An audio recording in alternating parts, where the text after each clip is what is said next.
Selamat pagi Najma. Selamat pagi Ibu. Oke, senang bisa bertemu kamu pagi ini. Sebelum kita mulai, saya ingin tahu kabar kamu gimana belakangan ini dan apa yang kamu lagi rasakan. Sebelumnya terima kasih Ibu sudah bertanya. Sejujurnya akhir-akhir ini saya merasa cukup bingung dan seringkali merasa stres. Pikiran saya sering penuh dan saya merasa seperti jalan di tempat dan gak berkembang gitu loh Bu. Tidak ada kemajuan yang berarti dalam hidup, terutama dalam bidang pekerjaan. Terima kasih Najma sudah mau terbuka.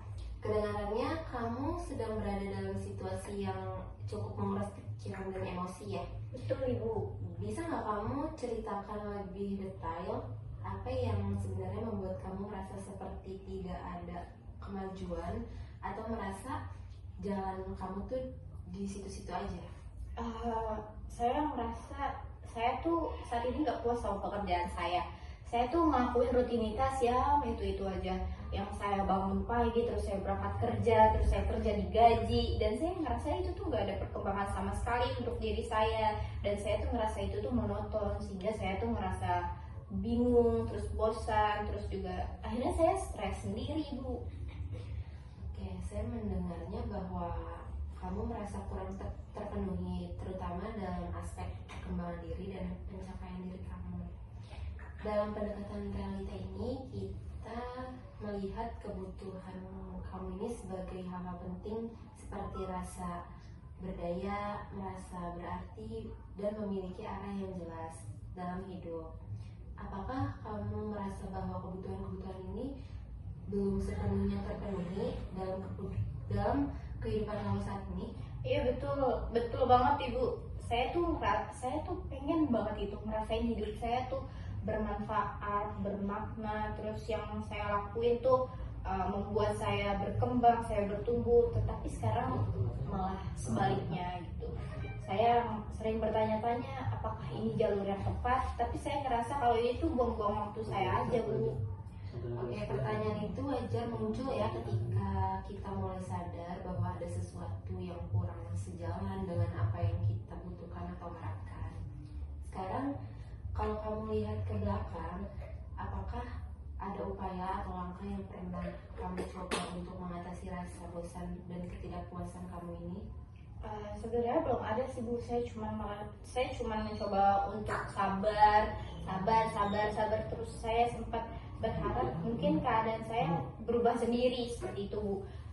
Mungkin ada proyek baru atau saya dipromosi atau perubahan peran saya. Tetapi sudah beberapa bulan ini saya mencoba untuk sabar, tetapi tidak ada perubahan Bu. Dan saya nggak tahu harus mulainya itu dari mana. Jadi kamu sudah sempat mencoba untuk menunggu dan bertahan, berharap perubahan datang dari luar ya. Tapi sekarang kamu menyadari bahwa hanya menunggu itu mungkin bukanlah cara yang efektif untuk mencapai perubahan yang kamu inginkan. Betul gitu? Betul Ibu. Saya sudah lama sadar ya Ibu. Saya tuh nggak bisa terus-terusan untuk menunggu. Kalau saya nggak bergerak, saya nggak akan maju gitu Bu. Oke, kita percaya bahwa kamu memiliki kekuatan untuk memilih dan mengambil tindakan yang saat ini. Kita fokus pada apa yang bisa kamu kontrol sekarang. Kalau kamu memikirkan kebutuhan akan perkembangan diri, kira-kira tindakan apa yang bisa kamu mulai untuk lakukan untuk diri kamu sendiri memulai bergerak ke arah yang kamu inginkan? Kalau untuk dekat-dekat ini mungkin saya akan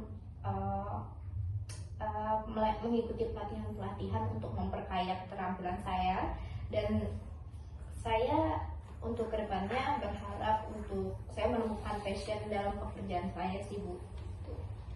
Oke, itu langkah yang sangat baik dan realistis ya Najma. Menambah keterampilan bisa menjadi jembatan menuju peran yang lebih menantang atau bahkan membuka peluang baru. Sekarang mari kita pikirkan langkah apa yang bisa kamu ambil minggu ini untuk memulai proses itu.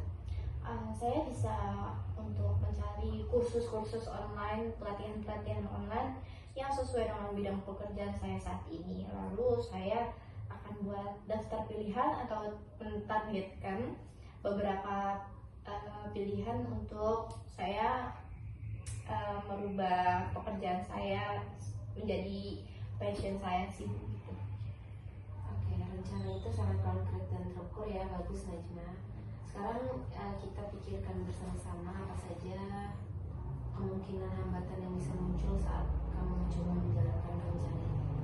Eh, Menurut saya terutama waktu sih Bu, karena kan di sini saya masih bekerja ya, dan saya sulit untuk membagi waktu antara bekerja dan kursus saya. Dan yang kedua itu karena saya menjadi tulang punggung, jadi biaya itu menyulitkan saya juga karena saya harus menanggung eh, kebutuhan-kebutuhan rumah seperti itu.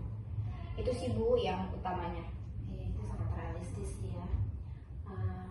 Menurut kamu bagaimana dan apa solusi yang mungkin bisa kamu siapkan untuk mengatasi dua hambatan yang tadi kamu bilang tuh, waktu dan biaya? Yang pertama mungkin saya mencari kursus dengan waktu yang fleksibel, dan untuk soal biaya mungkin saya akan mengikuti seminar-seminar gratis yang diadakan oleh sponsor gitu sih Bu. Kamu sudah mempertimbangkan solusi yang sangat baik. Ini artinya kamu menunjukkan bahwa kamu benar-benar ingin bertanggung jawab atas perkembangan diri kamu.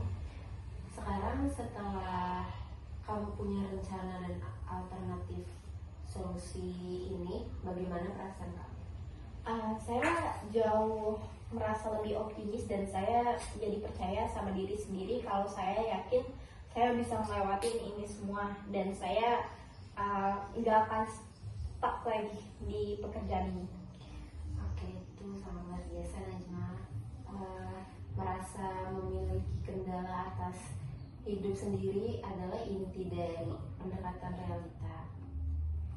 Kamu sudah mengambil langkah penting untuk mulai bertanggung jawab atas perkembangan diri kamu. Saya akan mendukung kamu sepanjang proses kamu ini. Apakah kamu siap untuk menjalankan rencana dan bertanggung jawab atas pilihan-pilihan ke depannya? Saya siap Ibu. Oke, kalau gitu kita akan adakan pertemuan lagi berikutnya untuk melihat bagaimana perkembangan dan mengevaluasi langkah-langkah selanjutnya. Najma, terus percaya bahwa kamu mampu mengarahkan hidup kamu sendiri. Semangat ya Najma. Terima kasih banyak Ibu. Ya, sama-sama.